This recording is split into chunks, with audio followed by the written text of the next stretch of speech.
nice imtihandan geçtik. Bunun karşılığında da yıkılmadık. Ve mucize misal.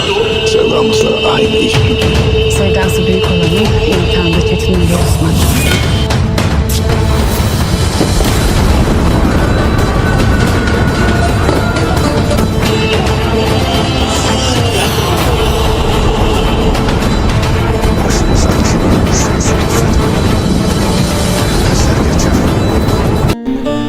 बिस्मिल्लाहिर्रहमानिर्रहीम, अस्सलाम वालेकुम। क्या हाल है? सब ठीक है, खैरियत से हैं। ओस्मान 211 का एपिसोड जो है उसका ट्रेलर रिलीज़ कर दिया गया है, जिसमें आप देखेंगे कि ओस्मान और रोहान जो है ना वो बचाने जाते हैं अपनी बहन को, हलीमा को, और ओस्मान भी अपनी बेटी को, लेकिन सोफिया उसको बहुत ज़्यादा शदीद ज़ख्मी कर देती है, जिसमें ओस्मान साहब बहुत गज़ब होते हैं। यहाँ पे तुर्गुत साहब की एंट्री करवा चुके हुए हैं। तुर्गुत साहब भी बहुत शदीद किस्म का गुस्सा है और वो अपने जो है दस्ता उस्मान साहब का उनको तरबियत देने में लगा है। यहाँ उस्मान साहब ने सोफिया को पकड़ लिया और उसको सख्त सज़ा देने के लिए तैयार है, और सोफिया को दिखाया गया है कि उस्मान साहब ने शदीद ज़ख्मी कर दिया। जी हाँ, उस्मान साहब ने सोफिया को शदीद ज़ख्मी कर दिया। वीडियो अच्छी लगी है लाइक करिएगा, सब्सक्राइब करिएगा।